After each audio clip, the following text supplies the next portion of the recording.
살아계신 하나님, 교가 복된 죄를 허락하사 예배로 하나님 바라보게 하시고 또 그 가운데 예물 드리게 하시니 감사합니다. 하나님, 예물 드리는 손길 가운데 복의 복을 더하여 주셔서 하나님께 드리는 기쁨을 누리게 하여 주시옵고 이 예물이 쓰이는 곳마다 하나님의 살아계심이 드러나고 선포될 수 있도록 은혜 베풀어 주시옵소서. 말씀의 자리에 나아갑니다. 말씀을 전하고 듣는 이 모든 것이 예배가 되게 하여 주셔서 전하는 전하 또 듣는 우리 귀한 하나님의 권속들이나 하나님을 바라보는 시간 되게 하여 주시옵소서. 감사드리며 예수님의 이름으로 기도드립니다. 아멘. 네, 하나님 말씀 보겠습니다. 하나님 말씀 사무엘상 15장 17절부터 23절까지 사무엘상 15장 17절부터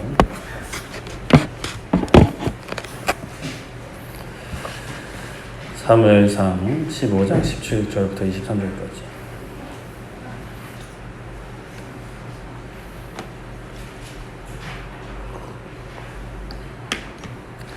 여담이긴 한데 그 첫째 날 김은호 목사님, 오륜교회 이제 설립 목사님이시죠. 은퇴하셨는데 목소리가 너무 좋으시더라고요.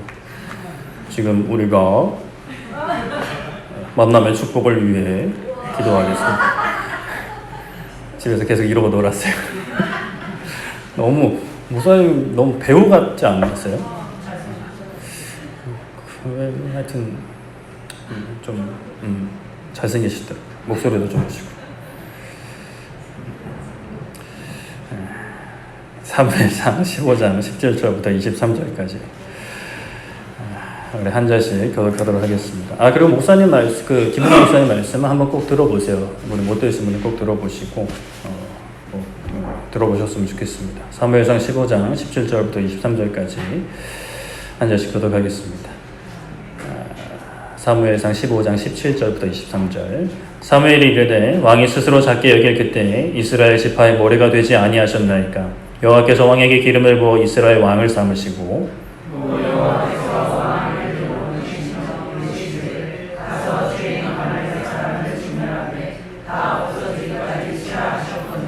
어찌하여 왕이 여호와의 목소리를 청정하지 아니하고 달시하게만 급하여 여호와께서 악하게 여기시는 일을 행하였나이까.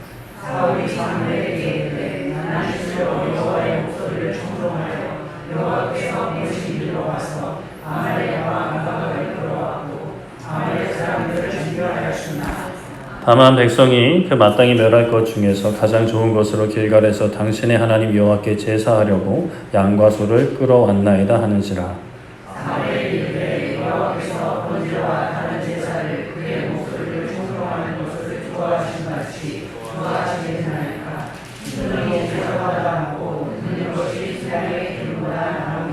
이는 거역하는 것은 점치는 죄와 같고 완고한 것은 사신 우상에게 절하는 죄와 같음이라. 왕이 여호와의 말씀을 버렸으므로 여호와께서도 왕을 버려 왕이 되지 못하게 하셨나이다. 아멘. 아멘. 네, 오늘은 하나님께 순종이라는 제목으로 말씀을 나누고자 합니다. 우리 잠깐 가슴에 손을 올리고 좀 고백하고 말씀 나눴으면 좋겠습니다. 따라해 주시면 감사하겠습니다. 나는 예배자입니다. 하나님만 예배하기 원합니다. 하나님만 바라보기 원합니다. 하나님만 좀 바라봐라. 하나님만 예배하자. 아멘. 감사합니다. 네, 우리가 살면서 많은 사람들과 관계를 맺고 좋아하는 사람도 있고 또 좋아하지 않는 좀 불편한 사람들도 있기 마련이죠. 그런데 분명히 이제 내가 좋아하는 사람이고 내가 좋아해야 되는 사람인데 내가 그 사람과 함께 하는데 전혀 좋지가 않고 기쁘지가 않고 감사하지 못할 때가 오는 것 같습니다. 그럴 때 우리는 어떻게 할까요?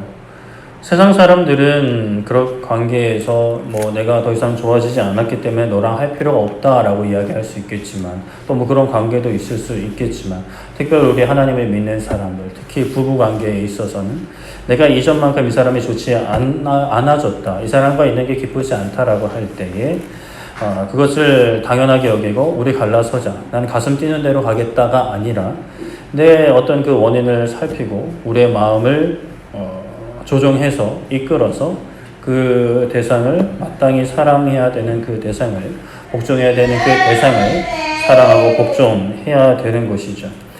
이것은 하나님과의 관계도 크게 다르지 않습니다.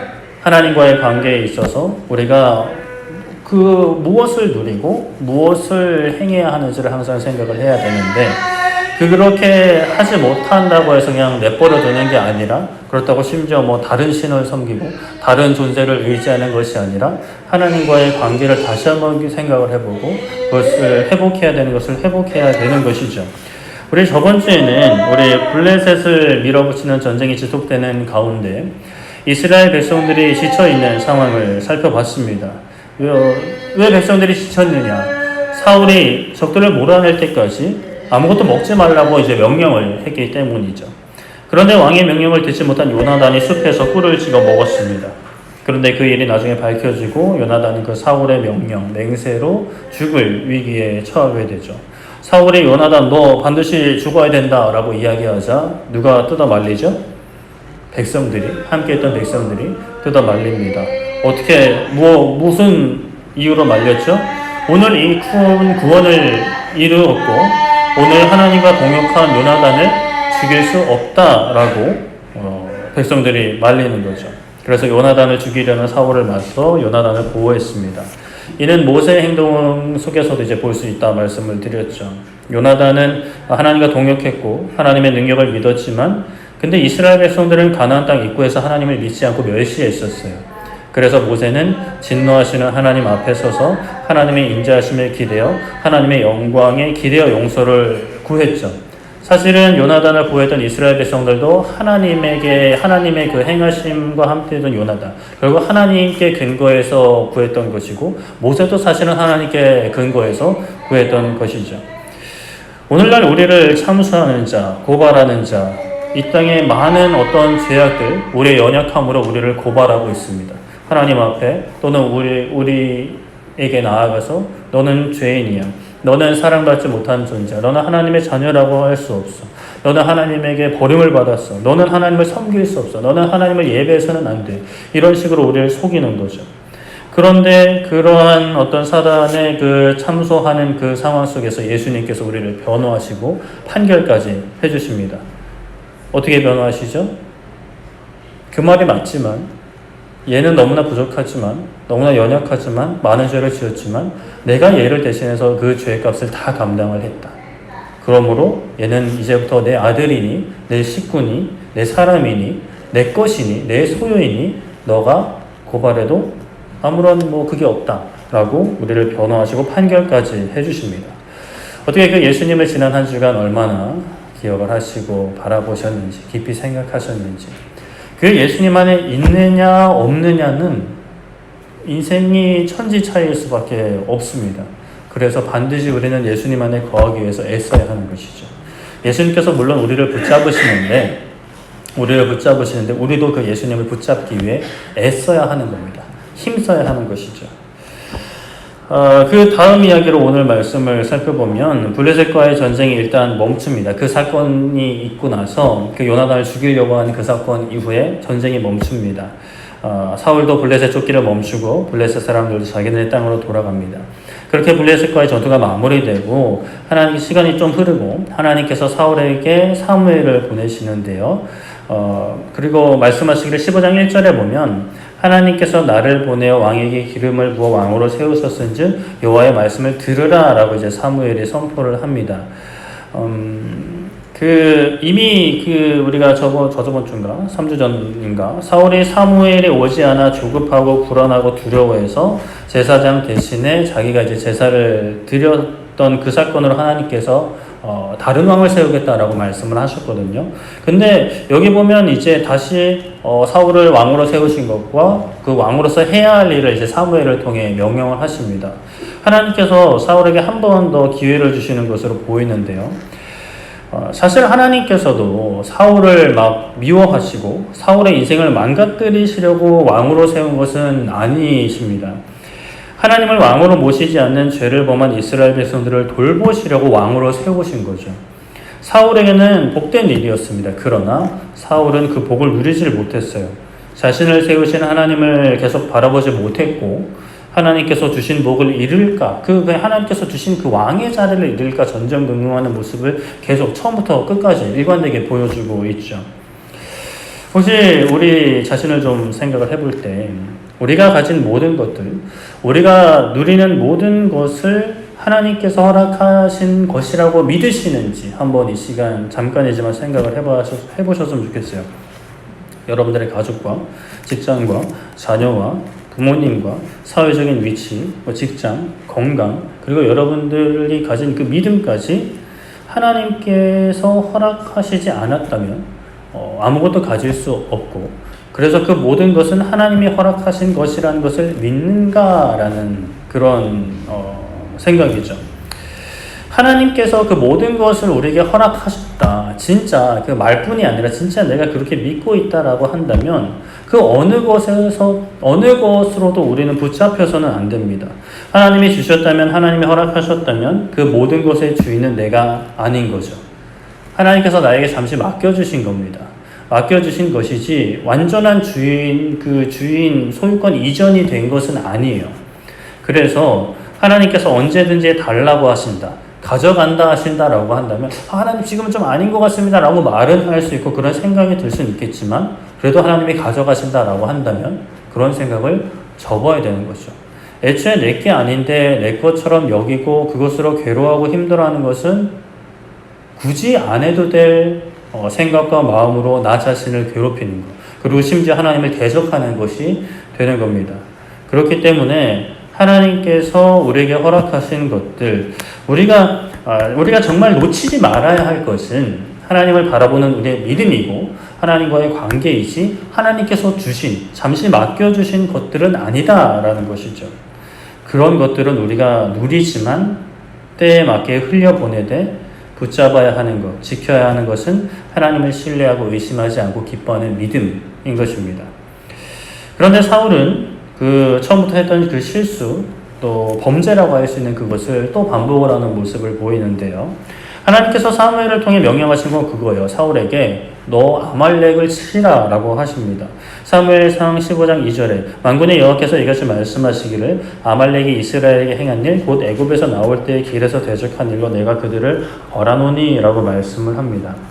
자, 아말렉은 이스라엘 민족이 애굽에서 나와서 가나안 땅으로 갈 때 이스라엘을 공격했던 이방인 무리들이 아말렉 족속이라고 합니다. 하나님께서는 그 일을 지금도 기억하시는 거예요. 지금 꽤나 많은 시간이 흘렀거든요. 가나안 시기가 지나고 이제 모세 때잖아요. 그때가 모세 죽고 여호수아 시기 지나고 사사기 시기가 지났어요. 몇백 년이 지난 거예요. 사사기 시기가 지나고 사울 왕이 됐을 때 그 사울 왕에게 아말렉을 치라라고 명령을 하시는 거죠. 몇백 년 전에 있었던 그 일을 하나님은 아직도 기억을 하고 계시고 아말렉에게 원수를 갚고자 하시는 거예요. 사실 그 시간이 많이 흘렀잖아요. 그러면 그 과거에 이스라엘 백성들을 공격했던 아말렉 사람들은 이미 있어요, 없어요? 없죠. 이미 죽었잖아요. 그 사람은 이미 죽었어요. 세대가 이제 몇 번이나 이제 바뀌었단 말이에요. 그런데 하나님은 그런 아말렉을 벌하고자 하세요. 오늘날 사고로는 아니 조상들의 그 잘못을 왜 후대가 그렇게 갚아야 되나, 받아야 되나 라고 생각을 할 수가 있는데, 사실 이게 대표성이라는 거예요. 비록 조상들이 행한 일이지만 그 후손들이 벌을 받아요. 오늘날 우리 인식으로는 좀 부당하다라고 할 수 있겠지만 이때 당시도 당연하고, 그리고 이러한 대표성으로 우리가 오늘날도 혜택을 받고 있는 것은 예수님께서 우리의 대표가 되셔서 예수님 안에서 우리가 구원함을, 죄 용서함을 누리게 되는 거죠. 하나님께서는 아말렉을 치라 하시면서 그들의 모든 소유를 남기지 말고 진멸하라 하십니다. 남녀는 물론 심지어 어린아이까지, 그리고 짐승들은 싹을 다 죽이라고 도만하라 하십니다. 하나님께서 아주 직접적으로 명확히 명령을 해주셨어요. 그래서 이제 사울이 백성들을 모아서 쳐들어가는데 모인 사람이 21만 명. 굉장히 많은 수죠. 그때 뭐 600명 정도 모여서 블레셋이랑 막 이렇게 했던, 그때 많이 달라졌어요. 그래서 많이 모여서 아말렉을 쳤습니다.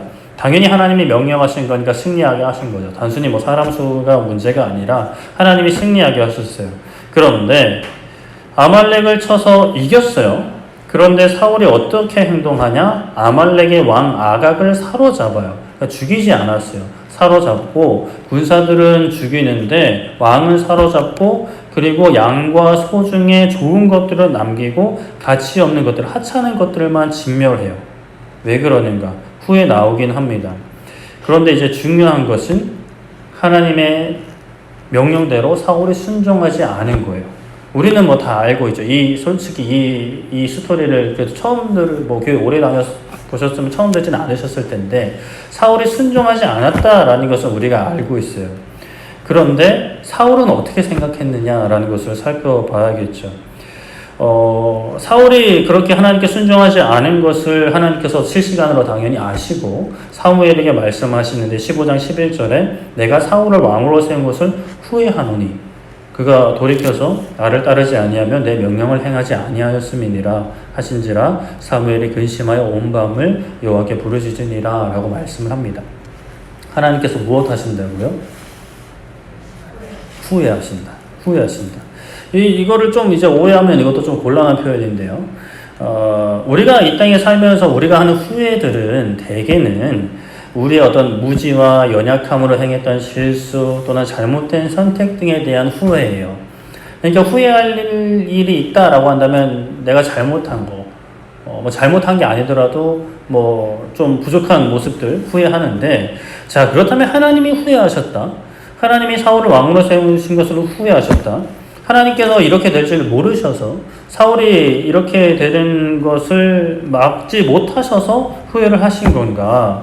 왜 이런 사람인 줄을 모르셔서 왕을 세우시고 왜 하나님이 후회를 하는가? 하나님은 선택을 하고 후회를 하시는 분이신가? 라고 우리가 생각을 할 수 있는데 그렇지는 않습니다.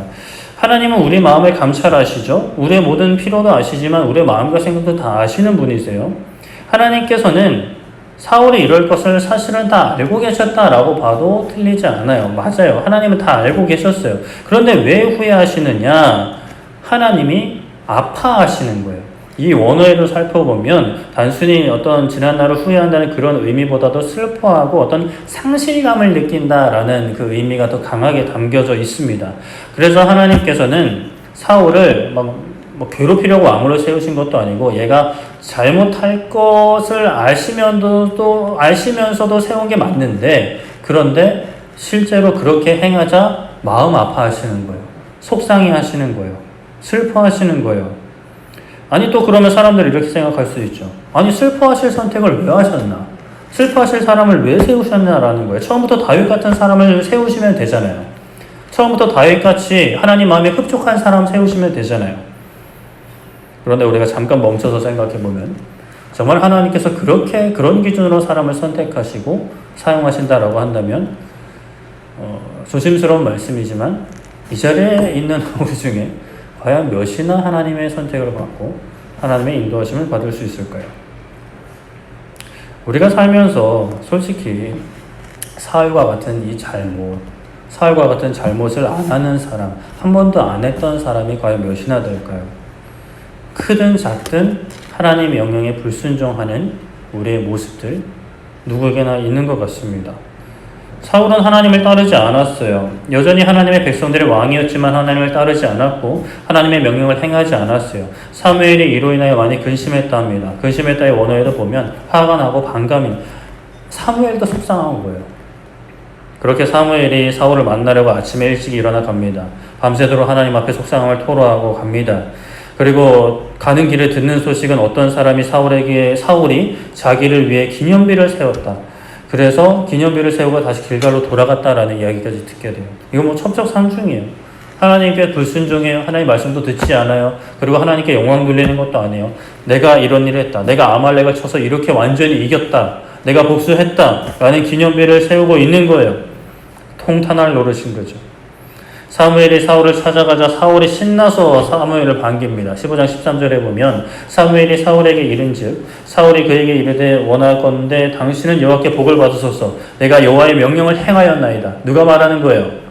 사울이 말하는 거예요. 사무엘한테. 사무엘님, 제사장님, 여호와께 복을 받으시기를 갓블레스유 축복합니다.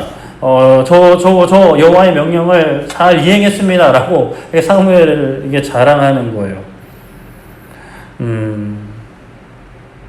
그런데 하나님은 뭐라고 하셨어요? 사울이 내 명령을 행하지 않았다. 누구 말이 맞아요? 하나님 말씀이 맞아요? 사울 말이 맞아요? 누구 말이 맞아요? 모르겠어요? 하나님 말씀이 맞죠. 어떤 상황에서도 하나님 말씀이 맞죠. 그런데 우리가 놓고 보면 사울 말도 아예 틀린 게 아니에요. 아말렉에게 엄청난 타격을 줬어요. 사람들 다 죽였어요. 그런데 문제는 하나님은 분명히 모두 다 진멸하라 하셨어요. 그런데 사울은 어떻게 순종했어요? 모두 다 진멸하지는 않았어요.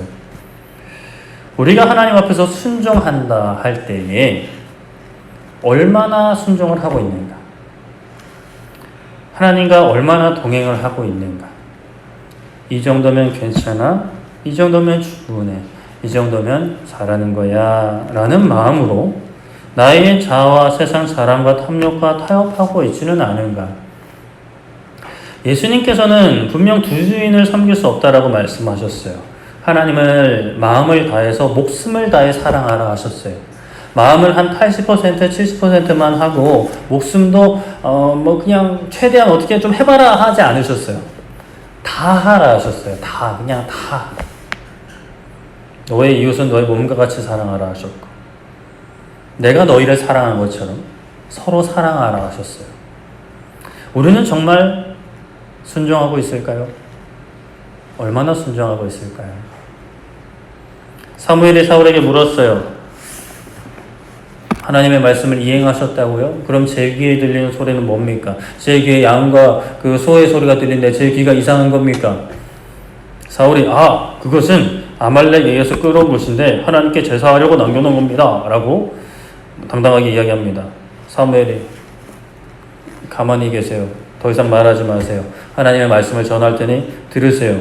왕께서 스스로 작게 여기실 때 그 왕 뽑힐 때 숨으시던 거 기억하십니까? 도망치고 두려워했죠. 그렇게 작게 여기실 때 하나님께서 당신을 왕으로 삼으셨고 왕에게 아말렉을 진멸하되 다 없애기까지 치라 하셨는데 왜 여호와 하나님의 목소리를 청종하지 않고 탈취하기에 급급하여 여호와께서 악하게 여기시는 일을 행하셨습니까? 라고 사무엘이 이야기해요. 그러자 사울이 무슨 말씀을 그렇게 하십니까? 아닙니다. 저 진짜로 하나님의 목소리를 청종했습니다. 들었습니다. 아말렉 사람 진멸했습니다. 15장 21절에 다만 백성이 그 마땅히 멸할 것 중에서 가장 좋은 곳으로 길갈에서 당신의 하나님 여호와께 제사하려고 사무엘 당신의 하나님께 제사하려고 양과 소를 끌어왔습니다. 지금 이 끌어온 거요. 다른 거 아닙니다. 당신이 섬기는 하나님께 제사하려고 끌고 온 겁니다. 저는 하나님 말씀 순종했습니다. 들었습니다. 다만 하나님께 제사하려고 끌고 왔습니다. 라고 이야기해요. 사무엘이 마음이 어땠을까요? 15장 22절에 사무엘이 이르되 여호와께서 번제와 다른 제사를 그의 목소리를 청종하는 것을 좋아하심 같이 좋아하시겠습니까? 순종이 제사보다 낫습니다. 듣는 것이 수장의 기름보다 낫습니다. 왕이시여 지금 무슨 말씀을 하시는 겁니까? 순종이 제사보다 낫고 듣는 것이 수장의 기름보다 낫습니다. 저 같아서 막 소리를 질렀을 것 같은데 또는 체념하여 힘 빠진 목소리로 말했을 수 있겠죠. 우리가 오해하지 말 것은 하나님께 제사를 드리는 것도 하나님 말씀에 순종하는 겁니다. 맞아요? 아니에요? 맞아요. 하나님께서 제사 드리라고 하셨어요. 물론 제사장이 드리는 거긴 한데 제사장을 통해서 힘써서 하나님께 제사 드리는 게 맞아요. 하나님의 말씀이에요. 명령이에요. 그러나 지금 이 상황에서 분명히 하나님께서 아말렉은 진멸하라 하셨어요. 남녀노소 짐승들 다 죽이라 하셨어요. 우리가 참 이렇게 하나님을 믿고 하나님께 순종한다고 하면서 하나님의 말씀을 막 이용할 수가 있어요. 내 두려움 때문에 내가 원하는 것 때문에 하나님의 말씀을 막 짜집기해서 합리화시키는 거죠. 진짜 말씀 가운데 보여주시는 하나님의 뜻이 무엇인지 보다는 내가 원하는 것을 정해놓고 내가 목표를 정해놓고 그 목표에 합당한 근거로 말씀을 찾기 시작하는 거예요. 사울도 결국에는 고백하여 24절에 내가 범죄했습니다. 내가 백성을 두려워해서 그들의 말을 청종했습니다. 라고 고백을 하죠. 하나님께서 사울에게 말씀하시는 것처럼 오늘날 우리에게도 물으시고 계세요. 왜 나를 사랑하지 않니? 그러면 저희는 대답하겠죠. 하나님 저 하나님 사랑합니다. 사랑했습니다. 이 정도면 꽤나 많이 하나님 사랑한 거 아닙니까? 다른 사람들 보세요. 믿지 않는 사람들 보세요. 저 많이 순종했습니다. 그럼 하나님이 말씀하시겠죠. 왜 마음 다해서 사랑하지 않니? 나만으로는 부족하니? 라고 말씀하고 계세요. 순종이 제사보다 낫다라고 합니다. 그렇다면 오늘날 우리가 순종해야 될 그 순종, 누가복음 15장 말씀을 통해 좀 다시 한번 깊게 봤으면 좋겠는데요. 우리가 잘 아는 돌아온 탕자 비유가 그 누가복음 15장에 나와요. 한번 찾아볼까요? 누가복음 15장. 누가복음 15장 한번 펴보세요. 누가복음 15장. 성경 찾는 소리가 별로 안 들리는 것 같은데. 누가복음 15장. 자, 15장을 펴놓고 들어보세요. 자, 어떤 사람에게 두 아들이 있었습니다. 둘째가 아버지에게 유산을 달라 해요. 사실 유산을 달라는 것은 아버지를 죽은 사람 취급한다는 의미도 담고 있지만 그냥 아버지는 줘요. 며칠 뒤에 둘째가 재물을 다 모아서 먼 나라에 가서 마음대로 살아버립니다. 허랑방탕하게 사는 거예요. 뭐라 마셔라 사는 거죠. 그렇게 재산이 빠르게 사라졌는데 그 나라에 흉년이 들어 궁핍하게 됐어요. 거지가 된 거죠. 거지도 저기 아랍 쪽 거지들은 다르다 그러더라고요. 절하는 것만으로도 막 한 200~300 번다 그러던데 뭐 진짜인지 아닌지는 모르겠습니다. 근데 이 나라는 그런 상황이 아닌 거예요. 지금 흉년이 들었어요. 빌부터 살면서 돼지를 치게 되는데 다른 밥은 안 주고 돼지가 먹는 밥만 막 그런 걸 먹을 수 있는 상황인 거예요. 그런데 그것마저 여의치 않아요. 돼지가 다 먹어버리고 내가 먹을 건 없어요. 그때에 그 둘째 아들이 무엇을 했냐 하면은 돌이켰어요. 내 아버지에게는 양식이 풍족한 품꾼이 많다. 그런데 나는 여기서 주저 죽는다라는 거예요. 다른 사람 생각하지 않아요. 아버지도 생각하지 않아요. 형도 생각하지 않아요. 일꾼들. 아버지에게는 일꾼들도 양식이 부족하지 않는데 나는 지금 여기서 이렇게 굶어 죽겠구나라고 생각을 하는 거예요. 그래서 그래. 이대로 굶어 죽느니 일어나 아버지께 가자. 아버지께 죄를 고백하고 아들은 안 되겠고 아들은 나도 양심이 있지. 안 되겠고 품꾼의 하나로 봐달라고. 간청하려고 떠납니다. 그렇게 아버지께로 돌아가는데 거리가 아직 멀었어요. 근데 아들이 봐요? 아버지가 봐요? 아버지가 먼저 봐요. 아버지가 그를 봐요. 그리고 달려와서 시근히 여겨 목을 안고 입을 맞춥니다. 그지꼴로 왔을 거예요. 냄새나고 더럽고 흙먼지 다 묻어있는 검댕이 막 돼지 똥도 묻어있을 수 있겠죠. 그런데 그런 거 여의치 않아요. 안고 입을 맞춰요. 아들은 준비한 멘트를 합니다. 자신의 죄를 고백합니다. 거짓은 아니었던 것으로 보여요. 아들이 아닌 품꾼이 되겠습니다라고 하지만 아버지는 종들에게 명령합니다. 제일 좋은 옷 내와라. 제일 비싼 옷 내와라. 그리고 손에 가락지 가져와라. 가락지 끼우고 신발 가져와라. 발에 신을 신깁니다. 이게 어떠한 의미죠? 아들의 지위를 회복시키는 거예요. 그리고 살찐 송아지를 끌어다가 잡게 하고 먹고 즐기자라고 선포합니다. 그렇게 이제 즐거운 파티가 열렸어요. 그때 누가 오죠? 첫째 아들, 맏아들이 돌아옵니다. 밭에서 일하다 돌아왔어요. 집에 가까이 왔을 때 풍악과 춤추는 소리가 들리는 거죠. 종을 불러 묻습니다. 뭔 일이냐? 무슨 일이냐? 그러자 종이 말하기를 당신의 동생이 돌아와서 아버지가 여차저차 해서 지금 잔치가 열렸습니다. 라고 이야기를 해줍니다. 첫째 아들이 어떻게 반응하죠? 오! 좋아했어요? 했어요. 동생이 있는 우리 친구는 그 감정을 이해하는 것 같은데 분노합니다. 그 분노하는 첫째에게 아버지가 친히 찾아와서 이야기합니다. 들어가서 함께 즐기자. 그러자 첫째가 마음에 있던 생각을 쏟아내요. 아버님, 내가 여러 해 아버지를 섬겨 명을 어김이 없습니다. 그런데 아버님은 저에게 염소 새끼라도 주어서 나와 내 벗에게 즐기게 하신 일이 있으셨습니까? 그런데 아버지의 살림을, 아버지의 재산을 다른 것도 아니고 영광스러운 일도 아니고 창녀와 함께 삼켜버린 이 아들이 돌아와서 살찐 송아지를 잡으셨습니다 라고 분을 내는 거예요. 어떠세요? 여러분들 첫째가 공감이 좀 되세요? 저 같아도 그럴 것 같은데. 누가복음 15장 31절 32절에 보면 아버지가 이렇게 고백을 합니다. 아버지가 이르되 예 너는 항상 나와 함께 있으니 내 것이 다 너의 것이로되 이 너의 동생은 죽었다가 살아났으며 내가 잃었다가 얻었기로 우리가 즐거워하고 기뻐하는 것이 마땅하다라고 이야기합니다. 아버지가 첫째에게 이야기하는 거예요. 내 것이 다 너의 것이다. 지금 염소 새끼든 살찐 송아지든 그게 중요하니 내 것이 다 너의 것이다 라고 이야기하는 거예요. 이거는 첫째가, 그러니까 아버지가 첫째의 마음을 달래려고 하는 그런 미사 여부일까요? 거짓말을 하는 걸까요? 어떻게든 좀 달래고 들어와 보내려고 그렇게 좀 없는 이야기 지어낸 걸까요? 그렇지 않습니다. 아버지는 첫째에게 모든 것을 주고자 하는 마음이 있는 분이죠. 아낌없이 주고자 하는 분이에요. 필요하다면 다 줄 수 있는 아버지세요. 돌아온 둘째는 어떤 사람을 의미하느냐? 하나님을 완전히 떠난 사람이에요.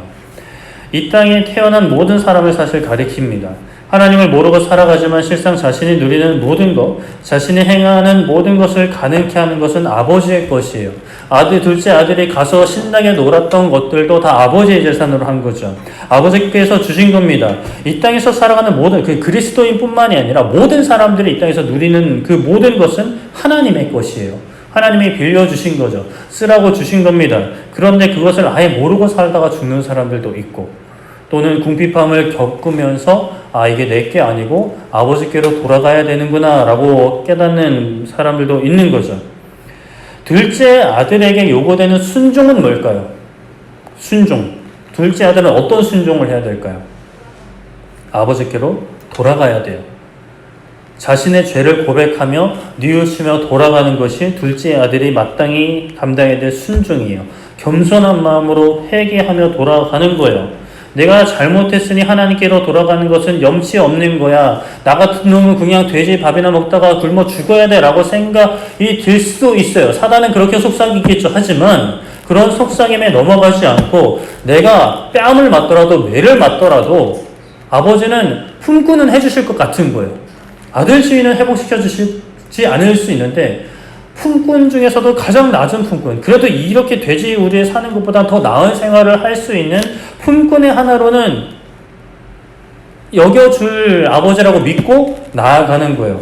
염치 없어요. 저는 자격 없어요. 라고 생각하는 거 내려놓고 용기를 내어서 나아가는 거예요. 돌아가는 거죠. 그게 순종이에요. 하나님을 떠났다면 나에게 허락되는 것이 나의 것인 줄 알고 내 마음대로 살았다면 우리는 하나님께로 돌아가야 돼요. 하나님 뜻 안에서 하나님의 보호하심을 받으며 살아가야 되는 거죠.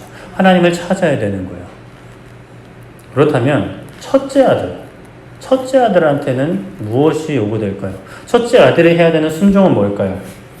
그 상황에서 기쁨으로 잔치에 참여하는 거예요. 아버지와 함께 기쁨을 누리는 게 순종이에요. 자, 첫째는 아버지 떠나지 않았어요. 아버지와 함께 있었어요. 그런데 아버지와 함께하는 기쁨은 누리지 못하는 사람이었어요. 사실 그가 염소 새끼 한 마리 못 받은 것은 사실이에요. 사실은 맞아요. 그러나 그가 놓치고 있었던 진짜 중요한 사실은 내가 아버지와 함께 있다라는 사실이에요. 함께 살고 있다라는 사실이죠. 그가 생각하는 그냥 일하는 것만 생각하고 염소 새끼 안 준 것만 생각했지만 진짜 중요한 것은 아버지와 함께 살고 있었다라는 거예요. 그리스도인들 중에 하나님을 믿는다, 하나님과 동행한다라고 하면서 고백하면서 그렇게 알긴 아는데 그 함께하는 기쁨을 누리지 못하는 분들이 계세요. 열심히 예배도 드려요, 말씀도 봐요, 기도도 해요, 헌금도 해요, 봉사도 해요. 그런데 기쁘지 않아요. 왜요?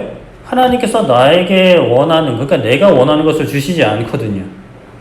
그게 좋은 대학이든 좋은 직장이든 결혼이든 돈이든 사회적 지위든 건강이든 주시지 않는 거예요. 그래서 하나님을 향한 원망을 가지고 살고 있어요. 불편한 마음을 가지고 살고 있는 거죠. 그게 폭발하는 거예요. 어떨 때? 내가 가지고 싶어하는 것을 가진 다른 그리스도인들을 볼 때, 내가 죽어라 기도했는데 응답하시지 않는 그 기도 제목에 속속속 응답받는 다른 사람을 볼 때 그 원망이 내 안에 담겨져 꾹꾹 눌러왔던 원망이 터져 나오는 거예요. 아니 하나님, 이렇게 열심히 기도한 나는, 이렇게 오랫동안 열심히 신앙생활한 나는 이 작은 것 하나 주시지 않습니까? 다른 사람들 다 누리는데 왜 저한테는 주시지 않니나라는 거예요. 그러나 첫째 아들, 아버지와 함께 있었어요. 아버지가 첫째에게 필요한 것이라면 무엇이든지 줄 수 있는 상태입니다. 즉각 줄 수 있는 거예요. 그리고 사실 말씀을 보면 이미 둘째 아들에게 재산 나누어줄 때 첫째한테도 줬어요. 둘째만 준 거 아니에요. 첫째한테도 줬고, 그리고 이미 재산 나눠줬고 같이 살고 있고 아버지가 다 나눠준 것은 아닌 것으로 보입니다. 그럼 필요하다면 더 줄 수 있는 상황인 거예요. 근데 첫째 아들은 그거 보지 못하는 거예요. 망나니 같은 동생 주는 것만, 내가 받지 못한 거 그거 하나, 다른 주신 것, 누릴 수 있는 것 다 생각하지 못하고 내게 없는 그 하나, 그게 보이는 거죠. 물론 살찐 송아지라는 것은 가치 없는 것이 아니에요. 그 당시에도 적지 않은 가격을 줘야 살 수 있는 것이었을 거예요. 그러나 사실은 더 큰 것, 더 많은 것, 아니 그 모든 것의 주인 되시는 아버지가 나와 함께 있는 거예요. 여러분들은 하나님 아버지와 함께 하고 있다라는 것이 좀 얼마나 믿어지고 받아들여지실까요? 예수님께서 여러분을 위해 죽으시고 부활하셔서 하나님의 영, 그리스도의 영이 여러분들과 함께하고 계시다는 것을 얼마나 믿고 계실까요? 아버지 것이 다 내 것이라는 이 말씀이 나에게도 해당된다라는 믿음이 있으실까요? 이게 안 믿어지면, 이게 안 받아들여지면 신앙에 기쁨이 없는 거예요. 평안이 없는 거예요. 시편 73편 26절 말씀이 이렇게 말씀합니다. 내 육체와 마음은 쇠약하나 하나님은 내 마음의 반석이시여 영원한 분깃이시라. 분깃이라는 단어의 뜻은 받을 유산, 할당량, 소유라는 거예요. 하나님이 내 소유라는 거예요. 이게 굉장히 경박한 어떤 표현일 수 있는데, 우리가 하나님의 소유라는 생각을 많이 하잖아요. 근데 하나님이 내 소유라는 거예요. 내 소유라는 건 사실상 좀 더 나가서 설명하면 내가 마음대로 쓸 수 있는 거잖아요. 마음대로 이용할 수 있는 거잖아요. 근데 하나님이 내 소유라는 거예요. 이게 건방진 표현이 아니라 믿음이 있는 거예요. 어떤 믿음? 내가 필요하면 하나님이 언제든 주실 수 있다라는 믿음이에요. 언제든 사용할 수 있다라는 믿음이에요. 그런데 막상 기도하면 안 주신다라는 게 이제 우리가 신앙에 좀 막힘이 되는 것들인데, 그런데 진짜 아버지가 나를 사랑하시고 아버지가 나에게 필요한 모든 것을, 진짜 좋은 것을, 나에게 꼭 필요한 것을 주신다라는 믿음이 있으면 내 기도에 응답하시지 않아도 하나님께서 더 좋은 것을 주신다라는 믿음으로 이어지는 거죠. 하나님이 날 사랑하시지 않는다라고 곁다리로 빠지는 게 아니라 하나님이 얼마나 더 좋은 거 주시려고. 이게 그러니까 하나님이 내 기도에 응답하시지 않는 것을 어떻게든 덜 힘들어하고 어떻게든 포장하려고 하는 거짓말이 아니라 진짜 그렇게 믿어지는 거죠. 그렇게 진짜 믿어질 때 우리는 기뻐할 수 있는 거예요. 아버지가 첫째 아들한테 이야기했던 것처럼, 너 나와 함께 있지 않니? 내 것이다, 네 거야. 그러니 들어가서 너는 지금 기뻐하면 되는 거야 라고 말씀을 하시는 거죠. 하나님 아버지 것이다, 내 것이라는 말씀의 의미가 뭘까요? 하나님께서 나에게 필요를 아시고 감사함으로 구하면 다 주신다라는 사실이에요. 아까도 말씀드린 것처럼 안 주시면 때가 아니거나 더 좋은 것을 주시련다라는 거죠. 이게 진짜 믿어져야 합니다. 믿어야만 합니다. 믿음으로 선포해야 돼요. 저는 요즘 이렇게 좀 기도할 때 이렇게 기도합니다. 이전에는 좀 이런 식으로 기도했어요. 예를 들어서 하나님 순종하기 원합니다. 하나님 사랑하기 원합니다. 하나님 겸손하기 원합니다. 이런 식으로 기도를 했는데 사실 그런 기도 이면에는 좀 빠져나갈 구멍을 만드는 거였어요. 사랑하지 못해도 저는 원했는데 하나님이 힘 안 주셔서 사랑 못했어요. 하나님이 힘 안 주셔서 순종하지 못했어요. 라는 빠져나갈 구멍을 스스로 만들고 있었어요. 하나님이 내 기도에 응답 안 해주셨거든요. 인생을 걸쳐서 가장 붙잡았던 기도 제목 2가지. 물론 하나는 응답해 주시긴 했는데 하나는 아직도 저를 응답해 주셨어요. 언제부터 기도했냐? 기억나는 건 한 25년 전부터 기도했던 기도 제목 아직도 좀 제대로 응답을 안 해주세요. 그러니까 그런 빠져나갈 구멍을 만들어 놓은 거죠. 그런데 요즘은 어떻게 기도하느냐? 하나님 사랑하기 원합니다도 하는데 하나님 사랑하기 원합니다. 근데 그 다음에 사랑하겠습니다. 하나님 순종하겠습니다. 나의 연약함과 나의 지난날의 실패와 나의 부족함을 근거해서 하는 고백이 아니라 내 안에 계시고 나를 도우시는 아버지 하나님을 믿고 선포합니다. 하나님 사랑하겠습니다. 하나님 기뻐하겠습니다. 하나님 순종하겠습니다. 라고 저는 개인적으로 그렇게 기도를 하고 있어요. 여러분들도 그런 선포가 있기를 축복합니다. 하나님 계시잖아요. 나와 함께 하시잖아요. 다 주신대요. 아버지께 다 내 거래요. 여러분들은 어떤 마음의 상태로 살아가고 계시는지 돌아봤으면 좋겠습니다. 하나님을 생각도 안 하고 내 마음대로 내 원하는 대로 살아오셨다면, 지난 한 주간 그렇게 사셨다면 둘째 아들 상태다라고 생각하시면 돼요. 필요한 순종은 하나님 아버지께로 돌아가는 거예요. 하나님 아버지 찾으셔야 돼요. 말씀과 예배와 기도, 또 기도회를 통해서 하나님 찾으셔야만 됩니다. 지금은 돼지우리 안 들어갈 수도 있어요. 그 돈을 가지고 아직도 잘 살 수 있어요. 그리고 통장이 계속 돈을 낳고 그렇게 살 수 있어요. 근데 사실 그게 저주예요. 하나님 찾지 못한다면. 그런데 여러분들이 하나님을 예배해요. 말씀도 보고 기도도 해요. 그런데 나에게 없는 것으로 인해서, 내가 받지 못한 것으로 인해서 응답하시지 않으시는 그 하나님, 나에게 주시지 않는 하나님으로 인해서 마음이 힘들어요. 기쁘지 않아요. 슬퍼요. 그러면 여러분들은 첫째 아들과 같은 상태신 거예요. 첫째 아들이 해야 될 순종은 아버지와 함께 즐거워하는 거예요. 하나님, 저한테도 송아지 주시면 기뻐할게요가 아니에요. 망나니 둘째한테 베푼 송아지와 함께 즐거워하는 거예요.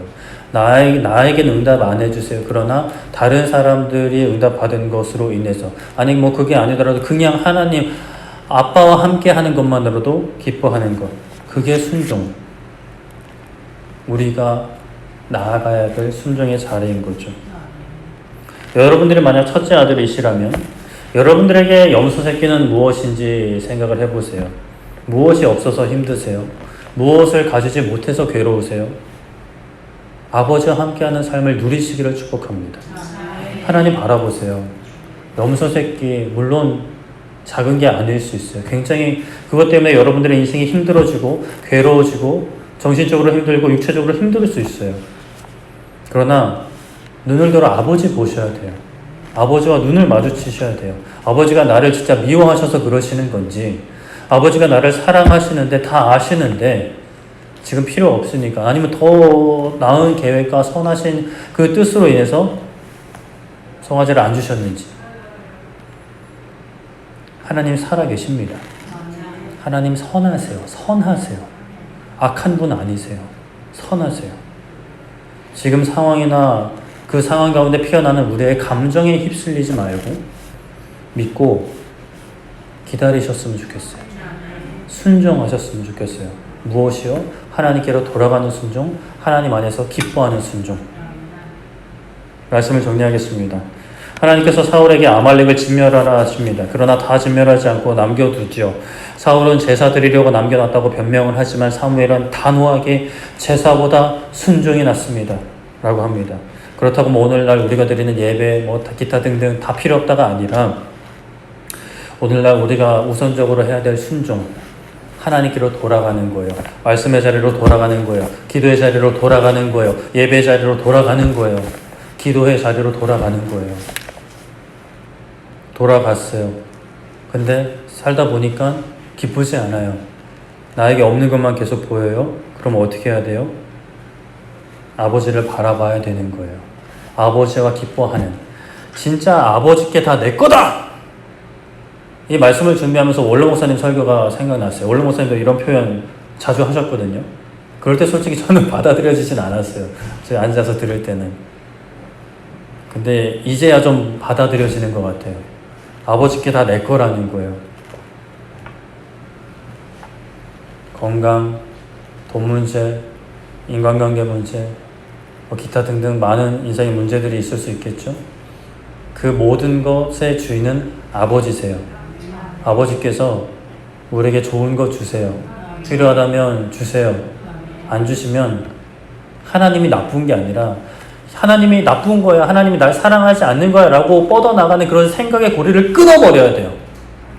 안 주시면 의도적이라도 힘써서 생각해야 될 것은 하나님 선하셔. 하나님 나 사랑하셔. 계속 마음속에 안 사랑하시는데 안 사랑하시는데 아닌데 그런 마음이 피어나면 그게 싸우는 거예요. 어떻게 그냥 상상이라도 하세요. 막 베개 때리는 상상이라도 하시든지 막 멱살 잡고 흔드시든지. 그래서 아니야, 하나님 나 사랑하셔. 하나님 살아계셔. 하나님 선하셔. 나는 하나님의 아들이야. 하나님의 자녀야. 돌아온 탕자도 그렇게 안아주셨는데 뭐 나라고 뭐 안 안아주시겠어? 라고 생각하시고 담대히 하나님 앞에 나아가 믿음으로 나아가서 나 같은 사람도 품어주시고 안아주시고 용서해 주실 거라는 가장 좋은 것 주실 것이라는 그 믿음. 이제까지 안 주셨다 하더라도 말씀하고 있잖아요. 말씀 붙잡고요. 말씀하고 있잖아요. 하나님 우리 사랑하신대요. 가장 좋은 거 주신대요. 적신이나 칼이나 기근이나 헐벗음이나 장래일이나 뭐 현재일이나 우리를 향한 하나님의 사랑에서 끊을 수 없다라고 하시잖아요. 그런 거예요. 안 끊어지는 거예요. 하나님 우리 사랑하시는 거예요. 함께 하시는 거예요. 그 말씀을 붙잡고 승리하는 우리 모두 되기를 소망하고 축복합니다. 우리 함께 찬양하고 기도했으면 좋겠는데 우리 악보집에 있는 17번 찬양입니다. 믿음이 없이는 하나님을 기쁘시게 못한다 합니다. 하나님의 기쁨이 되고 우리도 하나님을 기뻐해야 되잖아요. 믿음이 없이는 아무리 수고해도 헛된 거예요. 첫째 아들 아무리 수고해도 그냥 헛된 거예요. 짜증나는 거예요. 속에 원망 있는 거예요. 돌아가야 될 둘째는 뭐 그냥 대놓고 무너져 있었고 사실 첫째 아들도 무너져 있었어요. 그 마음은 무너져 있는 거예요. 하나님과 동행하는데 아버지와 함께 사는데 아버지의 그 기쁨을 누리지 못하고 있는 거예요. 우리 교회가 그런 상황이라면 우리 눈을 들어 아버지 바라봐야 합니다. 아버지가 어떤 분인지 쌓아왔던 오해 이제는 풀어야 합니다. 아버지 우리 기도 듣고 계세요. 우리 가운데 함께하고 계세요. 우리 가운데 살아계십니다. 역사하십니다.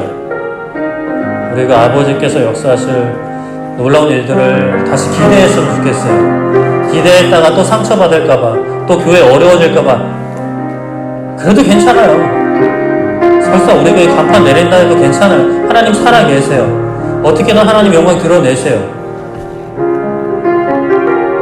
믿음의 눈을 들어 하나님 바라보기를 소망하고 우리 함께 말씀 붙잡고 찬양하고 기도하도록 하겠습니다. 찬양하겠습니다.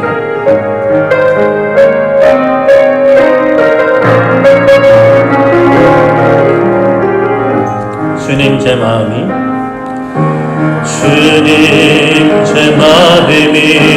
너무 흔해서 주님을 볼 수 없습니다.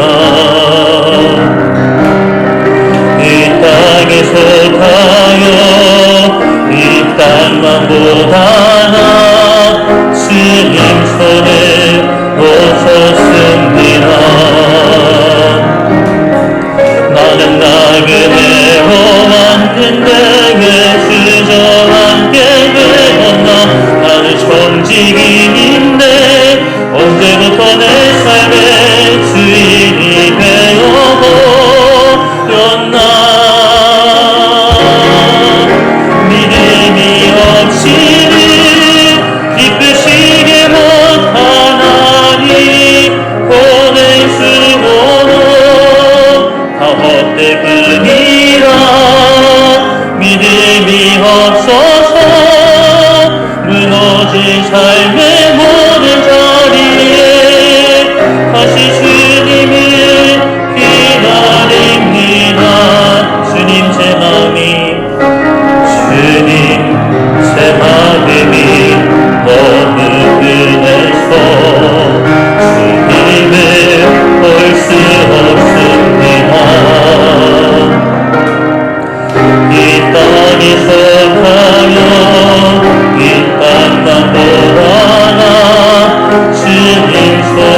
삶의 모든 자리에 다시 주님을 기다리니 믿음이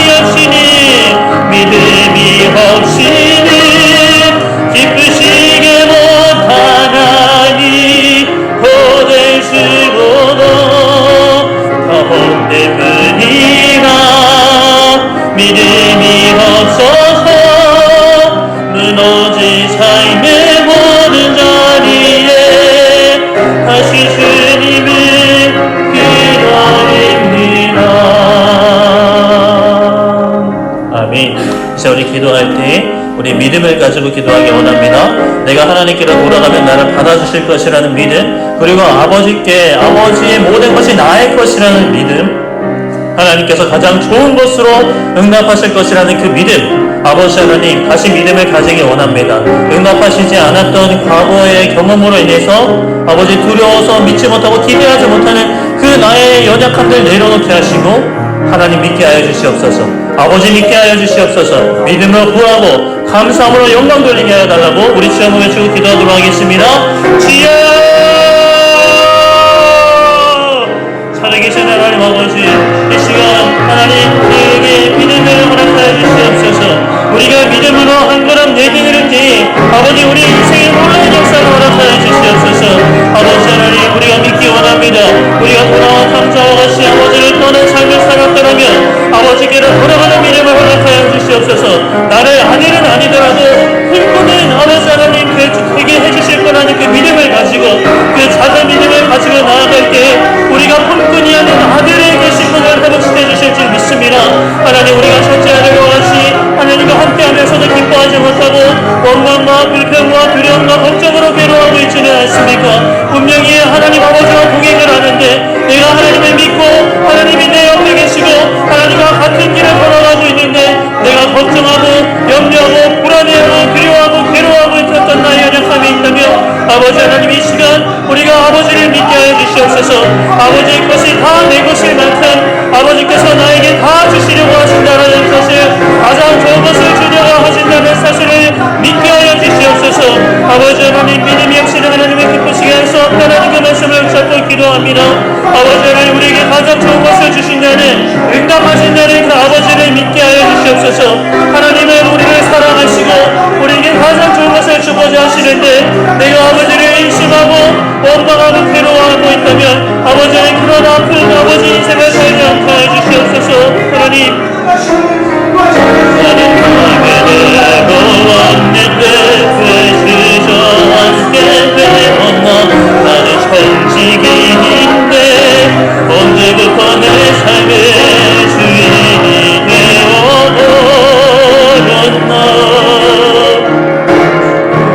믿음이 없이는 기쁘시게 못하나니 보내시고도 가혹 때문이라 믿음이 없어서 무너진 삶의 모든 자리에 다시 주님을 기다립니다. 살아계신 하나님, 우리 주님 기다립니다. 하나님 기대합니다. 아버지 하나님 응답하지 않으셨던 그런 경험들로 인해서 우리가 기도하지 못했고 기대하지 못했던 시간들이 있었다면 하나님 용서하여 주시옵소서. 우리가 하나님을 믿지 못했습니다. 하나님을 의지하지 못했습니다. 하나님을 의심했고 하나님을 원망했습니다. 하나님이 분명히 우리를 사랑하시고 우리에게 가장 좋은 것으로 주고자 하시는데 내가 생각하는 거 주시지 않았다고 해서, 내가 생각했던 때에 주시지 않았다고 해서 아버지 하나님의 선하심과 우리를 향한 사랑을 의심했었습니다.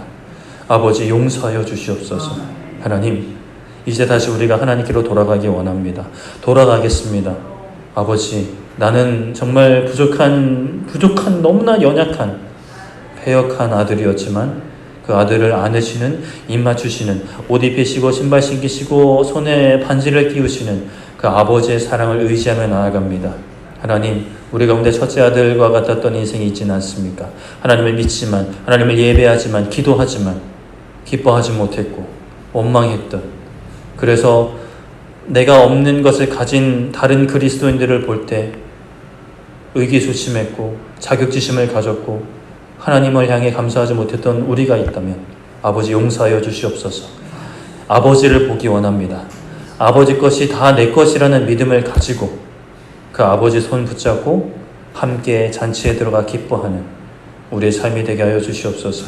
감사드리며 예수님의 이름으로 기도드립니다. 아멘.